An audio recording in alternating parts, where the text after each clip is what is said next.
Je voudrais maintenant te parler du tribunal divin. Alléluia. Romains 14, verset 10 dit, mais toi, pourquoi juges-tu ton frère? Ou toi, pourquoi méprises-tu ton frère, puisque nous comparaîtrons tous devant le tribunal de Dieu? Le terme tribunal vient du mot grec, qui veut dire béma. Et le tribunal, c'est un lieu élevé où l'on monte pour s'asseoir. Et en général, c'est le juge qui s'assoit. C'est pourquoi vous voyez que la chaire du tribunal, du juge est beaucoup plus élevée que les autres. Alléluia. Il est important de comprendre que le tribunal de Christ n'a pas vocation à déterminer notre salut. Alléluia. Pourquoi? Christ ne peut pas établir un tribunal pour déterminer si nous sommes sauvés ou pas. Son sacrifice n'aurait pas de sens. Il a payé le prix justement pour qu'il n'y ait pas de tribunal. Est-ce que quelqu'un comprend ce que je dis ce soir? Je continue ma réflexion. Il dit ce sacrifice a permis que nos péchés soient effacés et que nous recevions le pardon de Dieu, donc la miséricorde, la réconciliation avec lui et une vie nouvelle implantée en nous par la parole régénératrice de Dieu, dynamisée par la puissance de son esprit. Cependant,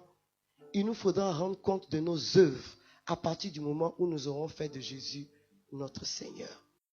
Il n'y a certes plus de condamnation pour ceux qui sont en Christ, mais ceux qui sont en Christ doivent manifester les œuvres de l'Esprit et leurs œuvres doivent parler pour eux. Je me souviens de cette anecdote où nous étions partis à un funérail et le père disait, il parlait aux morts en disant, aujourd'hui, voici tes premiers amis, ceux qui t'accompagnaient pour faire le show, t'ont laissé, ils t'ont abandonné. Ils savent que tu vas comparaître devant le juge. Il dit, parmi eux, certains auront le courage d'arriver jusque devant le tribunal où le juge se trouve. Ceux-là, ce sont les demi-amis. Mais arrivés devant la porte, ils te diront, maintenant tu es arrivé, rentre. Mais ceux qui vont rentrer avec toi, ce sont tes œuvres, parce que ce sont celles-là qui parleront juge pour toi.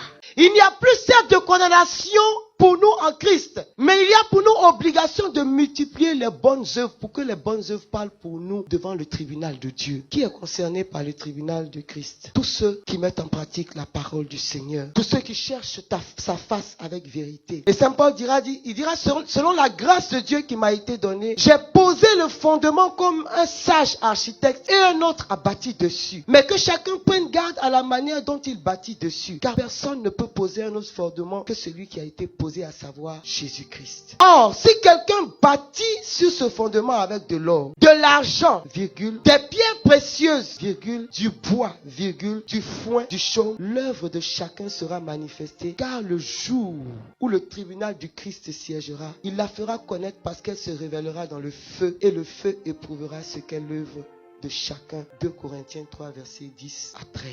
Saint Paul dit, si ton tribunal, si ta vie est fondée en Christ, tu n'as plus le droit de te prévaloir des acquis de ce monde. Et tu ne peux pas racheter ton acquittement avec l'or, avec l'argent, avec les perles précieuses. Parce que ces choses, de toute façon, tu les laisseras et tu partiras. 1 Corinthiens 3, 14 dit, si l'œuvre bâtie par quelqu'un sur le fondement du Christ subsiste, il recevra non seulement l'acquittement, mais une autre récompense. Et Paul insiste sur le fait que le fondement, la pierre d'angle, qu'est l'Église, c'est Jésus et rien d'autre. Et nous devons donc nous attacher à ce fondement, bien-aimé. Christ nous a justifiés. Il n'a point permis que nous soyons traînés comme on le fait dans les tribunaux humains. Il a même mis à nos côtés des anges. Je nous disais tout à l'heure, tu rentres dans le tribunal, tu es seul. Mais Christ donne ordre aux anges de t'accompagner. Tu entres dans ce tribunal, avec ou sans avocat. Il y a un avocat, c'est Jésus-Christ. Le plus extraordinaire, c'est que même le juge, c'est Jésus-Christ.